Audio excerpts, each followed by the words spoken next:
It just appears to be something that the Chinese leadership really cares about. We've seen in recent years more of an effort to try and shape the style of Chinese celebrities. We saw 3 years ago there was a ban on men wearing earrings on entertainment programs and just on broadcast streaming programs altogether. You also had a tattoo ban.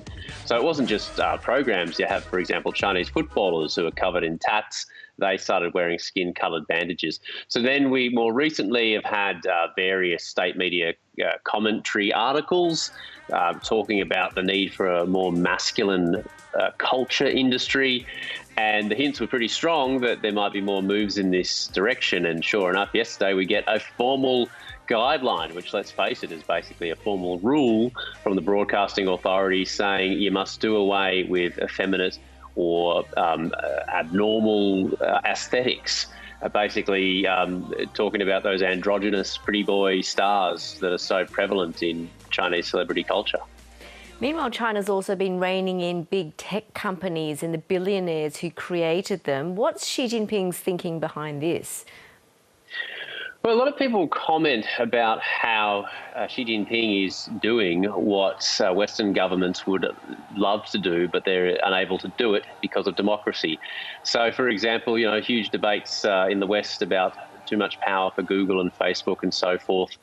And, of course, it takes years of political wrangling and so forth to actually get any sort of movement on that, whereas it appears in China, Xi Jinping is able to enforce regulations about things like algorithms and data not going off overseas, right through to the monetary side of things, trying to get these big companies to pay back more of their massive profits. And already with this slogan, common prosperity, that he's been bandying around in recent months, we've seen companies pledge large amounts of money. And it's really vague and it's not yet clear how that money is necessarily going to be spent. But we saw Alibaba, which, of course, is a company that's had so many problems with the Chinese government in recent times, pledge about $15 billion for common prosperity programs and goals. It's early days, but yeah, it sort of appears really what Xi Jinping is attempting to do on the tech front is kind of what many Western governments want to do but can't. And what do Chinese citizens think? What do the public, how are they reacting to the latest string of edicts from the government? Well, it's rather difficult to get an honest steer on what people think, but there are so many different things going on at the moment.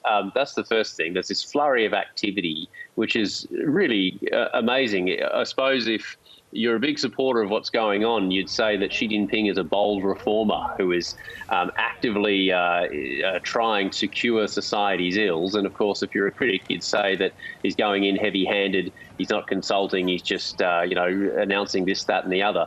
So you take, for example, one of the biggest moves recently was the announcement to basically decimate the for-profit private tutoring industry. 10 million people roughly employed.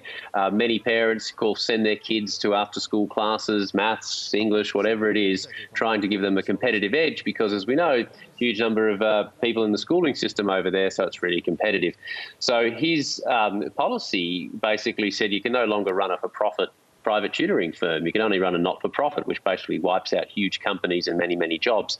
Now, anecdotally, and it is very anecdotal, I'm hearing that many parents quite like this policy because they were fed up spending huge amounts of money trying to tutor their kids in every single subject just to give them a competitive start.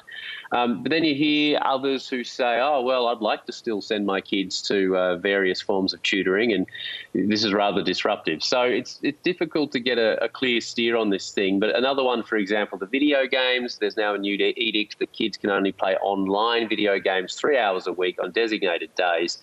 And once again, you have some parents who say, oh, I wish the policy was tougher. My kid plays too many video games. Then you have others who say, well, yeah, the intention is good, but the way it's being rolled out, it's a bit heavy-handed. Really fascinating. Bill Birtles, thank you. Thanks, Yvonne.